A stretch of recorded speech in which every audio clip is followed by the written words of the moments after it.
بسم الله الرحمن الرحيم وقل جاء الحق وزهق الباطل إن الباطل كان زهوقا. أعوذ بالله من الشيطان الرجيم بسم الله الرحمن الرحيم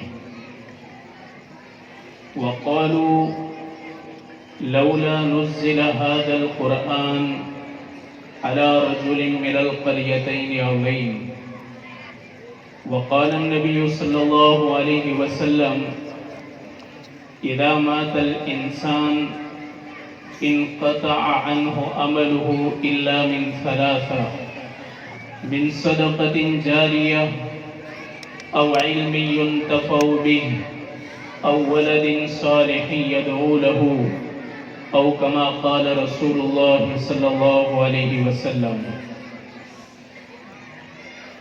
میرے محترم معزز علماء اکرام اور میرے پیارے وڈیلوں اور سجنوں اور میرے پیارے جوانوں اور محترمہ مائیں اور بہنیں، ہم سب ایک ہی برادری کے لوگ ہیں. ہمارا بلڈ اور ہمارا خون ایک ہی ہے. ایک زمانہ تھا کہ ہماری برادری میں قرآن صحیح پڑھنا، تجوید کے ساتھ پڑھنا، اس کا کوئی چرچا ہی نہیں تھا، اور بہت کم لوگ صحیح پڑھنا جانتے تھے. یہاں تک کہ مسجدوں کے اندر بھی ایسے قابل قرآن پڑھنے والے نہیں ہوتے تھے، بہت کم ہوتے تھے. تو کیا کرتے، ان بزرگوں کو امامت سونپ دیتے کہ جو خالی علماء کے حلیہ میں ہوتے، یعنی ان کا ظاہری حلیہ حفاظ اور علماء جیسا ہوتا، انہی کو امامت سونپ دیتے تھے. باقی تجوید کے ساتھ اور صحت کے ساتھ قرآن پاک کو پڑھنے والے بہت ہی کم لوگ تھے. اللہ تبارک و تعالی حضرت مفتی شبیر صاحب کندرجی رحمۃ اللہ علیہ آپ کی قبر کو نور سے منور فرمائے، اور ہمارے کئی بزرگان دین ابھی بھی حیات ہیں. مولانا یوسف صاحب بٹھا دامت برکاتہم، ہم جس وقت کا ناظرہ پڑھتے تھے ان بزرگوں کو دیکھتے تھے کہ وہ مسلسل تجوید کی محنت کو لے کر کے ہر مدرسے میں جاتے تھے اور اساتذہ کو اچھی طرح سمجھاتے، معصوم بچوں کو قرآن اچھی طرح پڑھنا، تجوید کے ساتھ طرز کے ساتھ پڑھنا وہ سکھاتے تھے اور مدرسوں کا دورہ کرتے تھے. یہ آج بھی مجھے معلوم ہے. غربت کتنی تھی، برادری میں چند لوگ ایسے تھے کہ جو زکوٰۃ نکالنے والے تھے. زیادہ تر لوگ اتنے غریب تھے کہ ایک وقت کا کھانا بناتے اور 2 وقت کا کام چلا لیتے تھے. بہت کم ایسے مکانات تھے جن مکانات کے اندر 2 وقت کا چولہا جلتا تھا.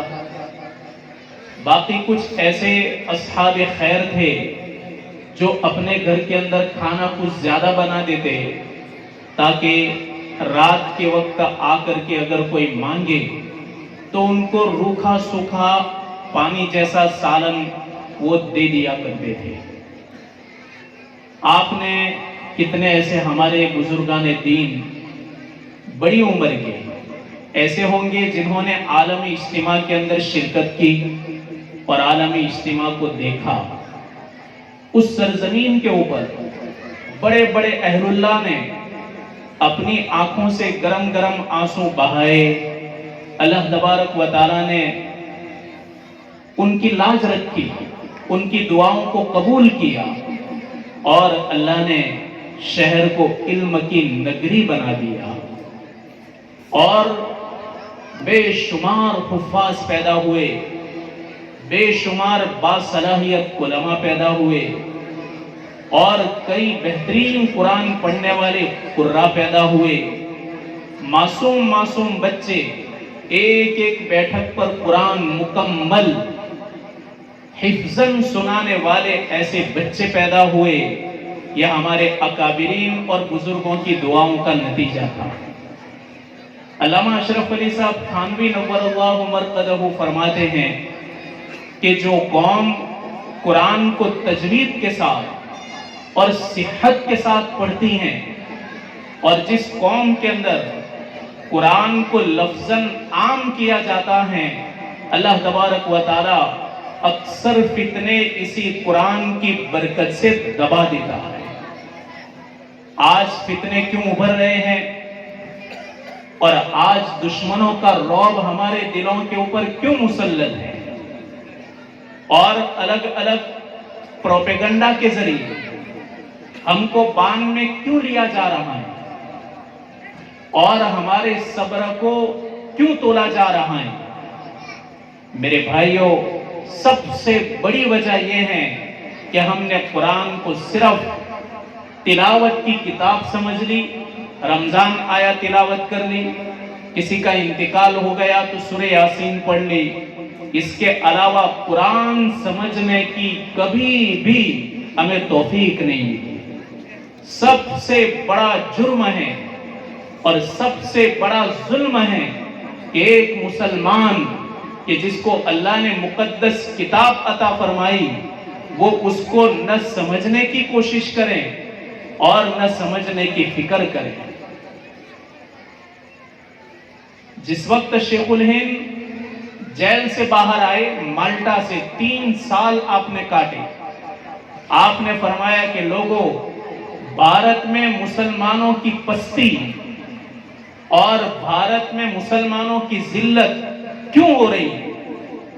آپ نے فرمایا کہ میں نے مالٹا کی جیل کے اندر رہ کر کے سب سے بڑے 2 سبق پڑھے ہیں۔ نمبر 1، مسلمانوں کو اگر عزت حاصل کرنی ہے اور مسلمانوں کو اگر خوشحالی دیکھنی ہے تو ان کو 2 فکریں کرنی پڑے گی۔ نمبر 1، معصوم بچوں کو بہتر سے بہتر طریقہ سے قرآن عام کرو، اتنا عام کہ کوئی بچہ ایسا نہ ہو کہ جو پڑھا لکھا نہ ہو اور جو قرآن کو اچھی طرح نہ پڑھ سکتا ہو۔ قرآن کو لفظاً بھی عام کرو، مانن بھی عام کرو۔ آج پتہ نہیں آپ کے یہاں تفسیر ہوتی ہے کہ نہیں ہوتی، شہر میں ہوتی ہے، چلو الحمدللہ تفسیر ہوتی ہے۔ بڑوں کے لیے مسجد کے اندر قرآن سمجھنا لازم کرنا چاہیے، اور ہماری ماں اور بہنوں کو، بیچاریوں کو، ان کو لگتا ہے کہ ہماری پیدائش تو خالی کچن کے لیے ہوئی، کچن کے علاوہ ہمارا کوئی مقصد ہے ہی نہیں۔ میرے بھائیوں، عورت نبیہ نہیں ہو سکتی پر نبی کی ماں تو ضرور ہے۔ امام الانبیاء حضرت محمد صلی اللہ علیہ وسلم آمینہ کی گود میں پلے ہیں، اور خدیجہ آپ کی سب سے بڑی سہارا بنی، تو عورت اپنے آپ کو خالی کچن کے لیے پیدا ہوئی ہے یہ نہ سمجھے، بلکہ ایک عورت کے ذمہ وہی لازم ہے جو ایک مرد کے لیے دین لازم ہے۔ عورتوں کے لیے بھی اس کا انتظام ہونا چاہیے کہ ہماری ماں اور بہنوں کو قرآن کے ترجمے اور اس کی تفسیر ان کو سمجھ میں آئے اس انداز میں ان کو بتانی چاہیے۔ جب قرآن عام ہو جائے گا، اللہ تبارک و تعالیٰ پھر سے اس امت کو عزتیں عطا کرے گا۔ دوسری چیز، شیخ الہند نے فرمایا کہ مسلمانوں کا آپس کا اختلاف ہرگز برداشت نہ کیا جائے۔ جس دور کے اندر مسلمانوں میں اختلاف بڑھتا ہے اور مسلمان آپس میں باہم دست و گریبان ہوتے ہیں، آپس میں لڑتے ہیں، جھگڑے کرتے ہیں، اس سے بھی امت ٹوٹ جاتی ہے۔ آپ نے علماء سے تاکید کی. دارالعلوم دیوبند کے اندر عشاء کے وقت آپ مالٹا سے سب سے پہلے دیوبند کے اندر تشریف لائے. آپ نے فرمایا کہ مسلمانوں کا آپس کا اختلاف علماء بالکل برداشت نہ کریں، اور علماء کی ذمہ داری ہے کہ وہ ان کے اختلاف کو جہاں تک ہو سکے پوری طاقت سے دبائیں. اگر یہ بات ہوگی تو پھر عزتیں مقدر ہوگی، اور اگر یہ بات نہ ہوئی تو ہم دیکھ رہے ہیں ابھی حالات. اتنے خطرناک دور سے ہم گزر رہے ہیں. تاریخ کے اندر ایسے دور بہت کم آئے ہیں. لہذا ضروری ہے کہ ہماری یہ معصوم نسل کہ جن کی چنتا ہم کو ستا رہی ہے، ان کے فیوچر کو لے کر، ان کے مستقبل کو لے کر، اور ان کی دین کی فکروں کو لے کر، جو علماء رات کے وقت سوتے نہیں اور سوتے ہیں تو چمک کر اٹھ جاتے ہیں، بیدار ہو جاتے ہیں. میرے بھائیوں، ایک سے ایک کوالٹی تیار کرنا بہت ضروری ہے. اعلیٰ سے اعلیٰ قسم کی کوالٹی ہماری اس نسل کے اندر پیدا کرنا ضروری ہے، تاکہ آگے آنے والے سنگین حالات کا یہ بھرپور مقابلہ کر سکے. ہماری سماج نے تو بہت قربانیاں دی ہیں، آزادی سے پہلے بھی اور آزادی کے بعد بھی. ہر دور کے اندر حالات کی بھٹی کے اندر اس سماج کو ڈالا گیا، اور علماء نے ہر دور کے اندر اس سماج کو سنبھالا. انگریزوں نے اس ملک سے اسلام کو کمزور کرنے کے لیے 3 فارمولے تیار کیے. سب سے پہلا فارمولا انہوں نے یہ اپنایا کہ 3 سال کے اندر 3 لاکھ قرآن کریم کے نسخے انگریزوں نے جلا دیے. 57, 58 اور 59 18ویں صدی میں. نمبر 2، 57 سے 60 ہزار علماء کو پھانسی کے پھندے پر لٹکایا. یہ دوسرا ان کا حربہ. نمبر 3، جہاں تک ہو سکے عوام کو علماء سے دور رکھا جائے، عوام اور علماء ان کے درمیان ربط اور کانٹیکٹ باقی نہ رہے، اور عوام علماء سے اتنی نفرت کرے کہ ان کی بات کو سننے کے لیے تیار نہ ہو. اگر یہ 3 حربے کامیاب ہو گئے تو انگریز کے وائسرو نے اعلان کیا کہ تب تو بھارت ہمیشہ کے لیے تمہارا ہے. اور یہ سواج بھی ہو رہا ہے کہ عوام اور علماء کے درمیان دوری رہے، ان کے درمیان ان کے وچار کا تال میل نہ ہو. جب یہ کوئی بات مسجد کے اندر بتائے تو ان کی بات ان کے پلے نہ پڑے. آپ ان کو ناستک بنانا آسان ہو جائے گا. میرے بھائیوں، اسی ارتداد کو روکنے کے لیے یہ علماء بڑی جد و جہد کے ساتھ پاپڑ بیل رہے ہیں. جب تک آپ کا سپورٹ نہیں ہوگا اور جب تک آپ کی مدد ان کے ساتھ نہیں رہے گی تو میرے بھائیوں، آج کے یہ کالے انگریز وہی چاہتے ہیں جو گورے انگریزوں نے کیا ہے، اور ان کی محنتیں ہو رہی ہیں. ہم تو مسلمان تو بیچارہ اطمینان سے سو جاتا ہے، کوئی کچھ پڑھی نہیں. ارے یہ بات سنتے ہیں یہی اچھا ہے کہ کم سے کم دین کی بات سمجھ میں آ جاتی ہے، ورنہ کچھ اونچا بولنے میں تھوڑی جھجک لگتی ہے کہ کہیں بات باؤنس نہ ہو جائے. تو دائرے میں رہ کر آپ کو بتلا رہے ہیں کہ اللہ تبارک و تعالیٰ نے جب ہم کو اتنی بڑی نعمت عطا فرمائی تو یہ نعمت اتنی آسان نہیں ہے، اس کی قدردانی ضروری ہے. انگریزوں کے دور میں جب حالات آئے تو دہلی میں کوئی ایسا عالم نہیں ملتا تھا کہ جو جنازے کی نماز پڑھائے، وراثت کا مسئلہ بتائے. حالات ایسے پیدا ہو گئے. اس لیے قرآن کی محنت جتنی بھی ہو، جہاں پر بھی ہو بہت کم ہے، بہت کم ہے۔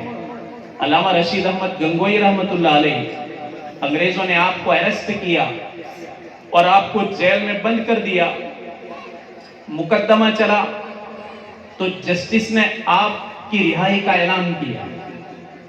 آپ ہر دن جیل کے اندر ان مسلمانوں کو قرآن سکھاتے تھے جنہوں نے بچپن کے اندر قرآن ہی نہیں پڑھا تھا۔ ایک آدمی اس کا پورا قرآن ہونے آیا اور کورٹ نے آپ کی رہائی کا فیصلہ دے دیا۔ وہ بیچارہ رونے لگا کہ حضرت آپ تو چلے جائیں گے لیکن میرا قرآن باقی رہ جائے گا۔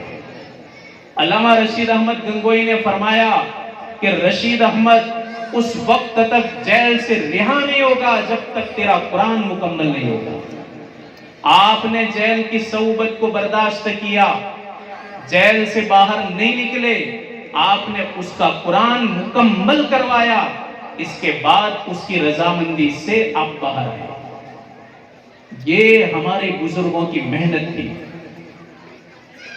اب یہ کوئی رسمی چیز نہیں ہے، رسمی چیز نہیں ہے۔ بڑے خوش قسمت ہیں یہ 3 حفاظ اور ان کے ماں باپ۔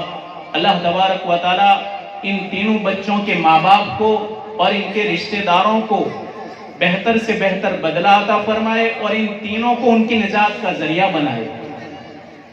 ان بیچارے بزرگوں نے کتنی محنت کی، الف با کی تختی سے لے کر کے محنت کرتے کرتے ان کو یہ منزل بتائی۔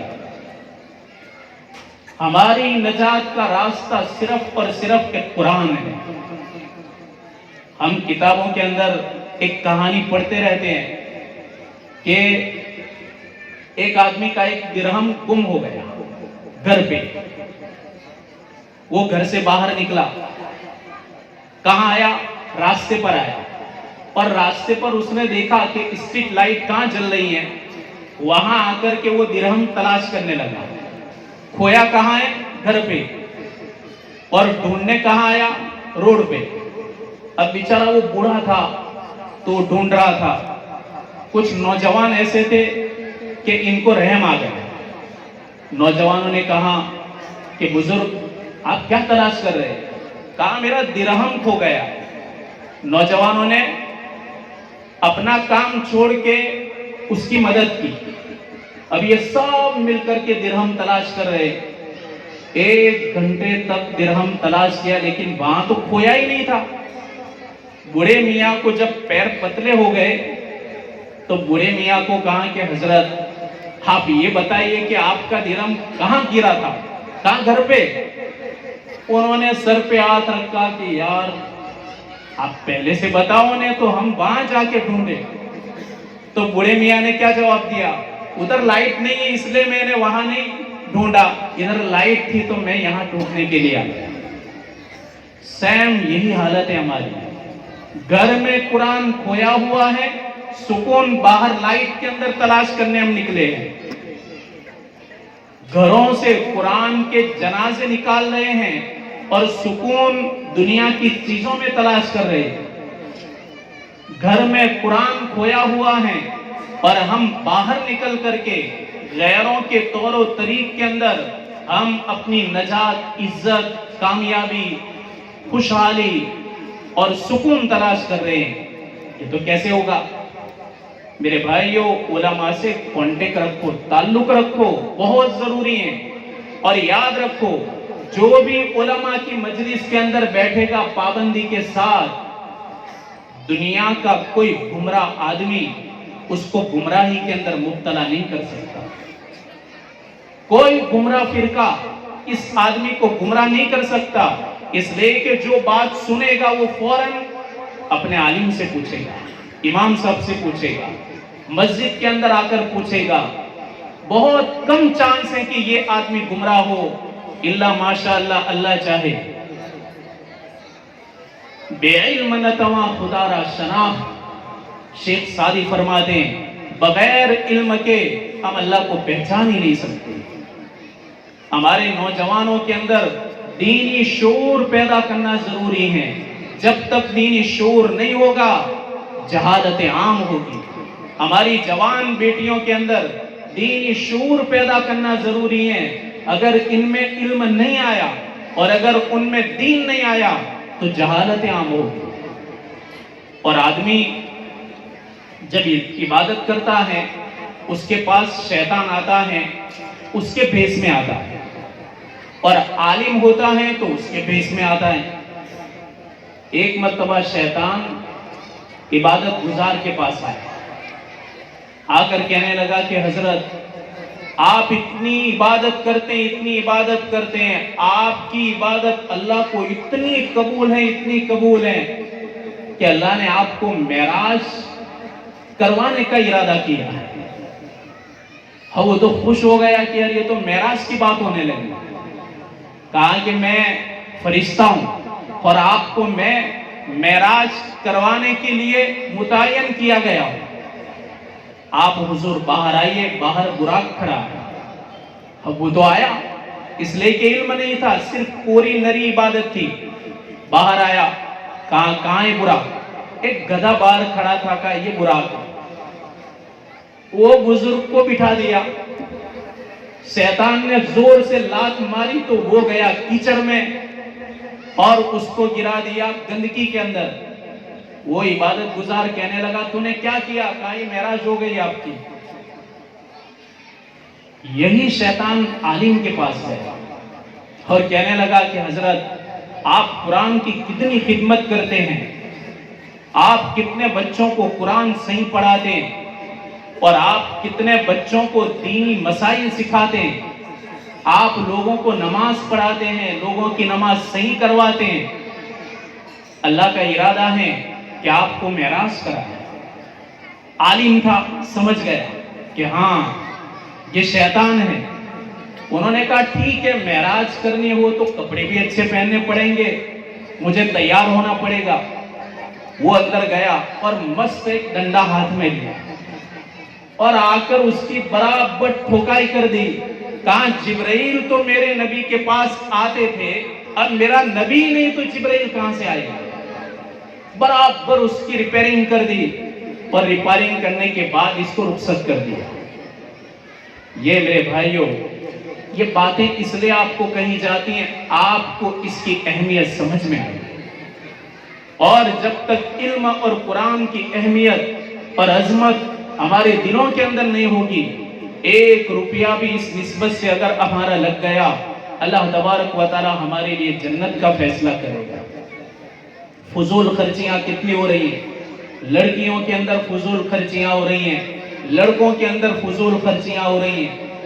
چھوٹے چھوٹے بچے ایک زمانے میں, آج بھی جو بیچارہ غریب محنت کش مزدور ہیں, پہلے زمانے میں 10 روپے جتنے قیمتی تھے آج بھی اس کے نزدیک اتنی ہی قیمتی.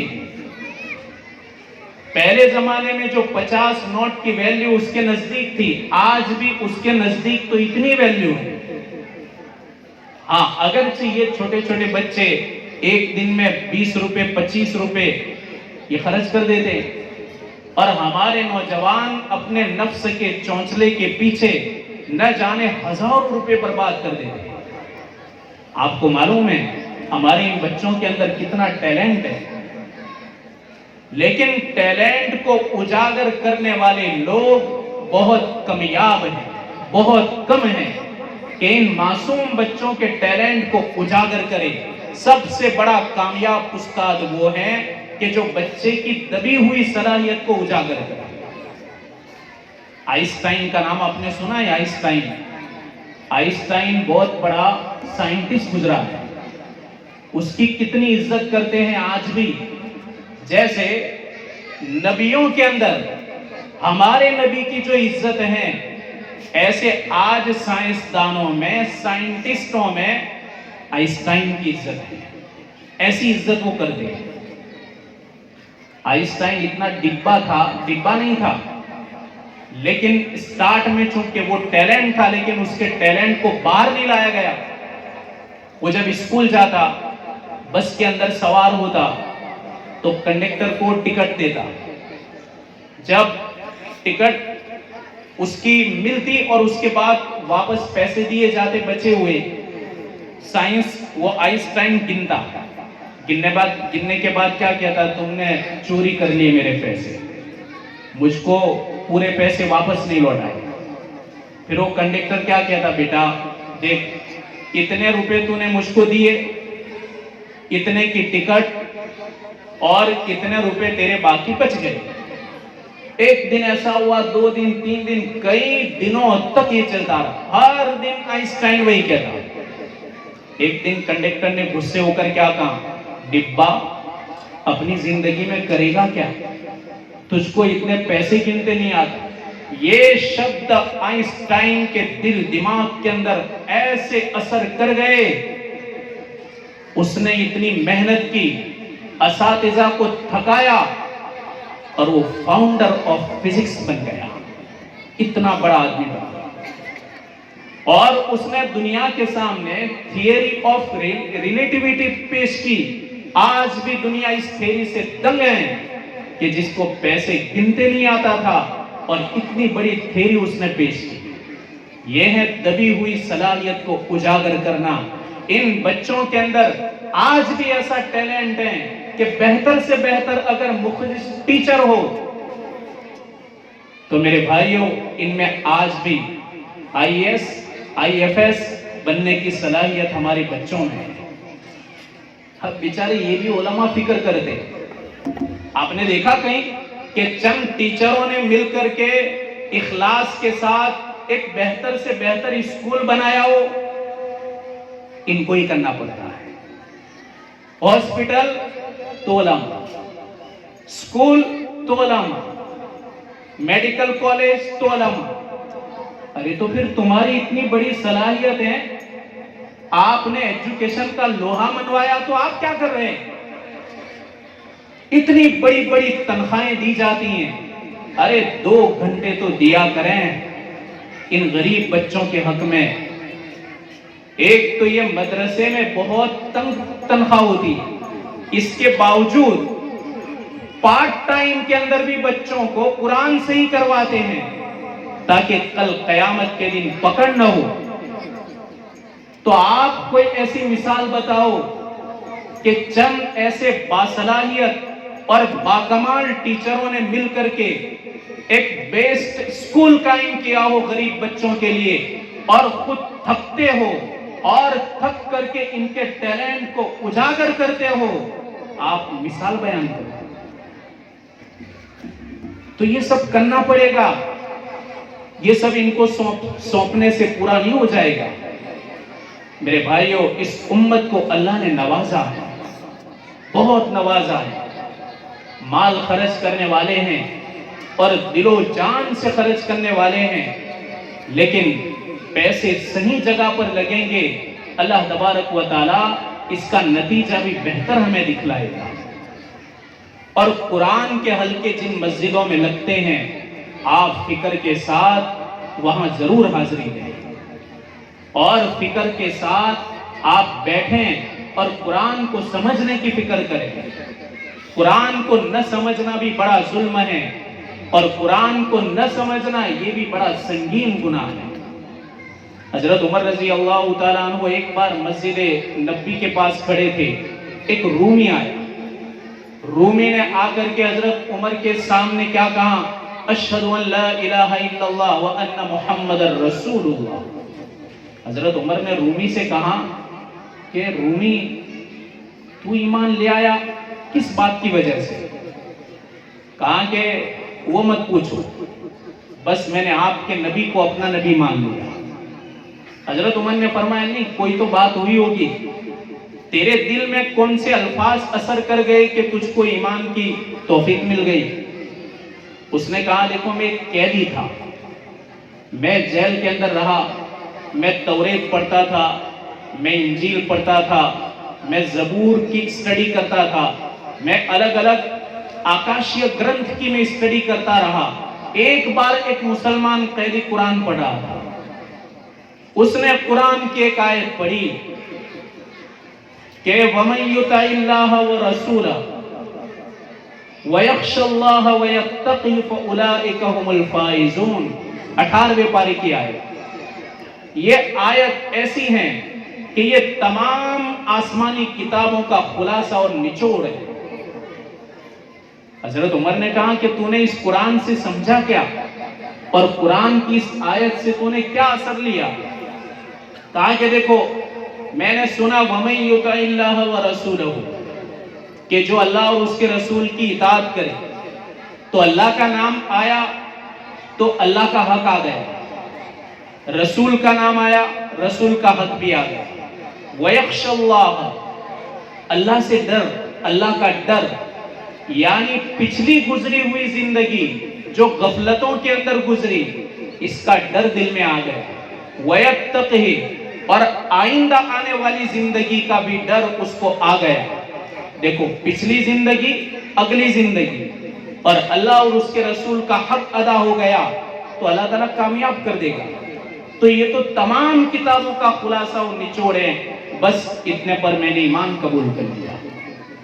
اندازہ لگاؤ، یہ ہے قرآن سمجھنا، اس کو کہتے ہیں قرآن سمجھنا۔ قرآن انشاءاللہ سمجھیں گے اللہ تعالیٰ تمام حالات کو بدل دے گا، اور جتنے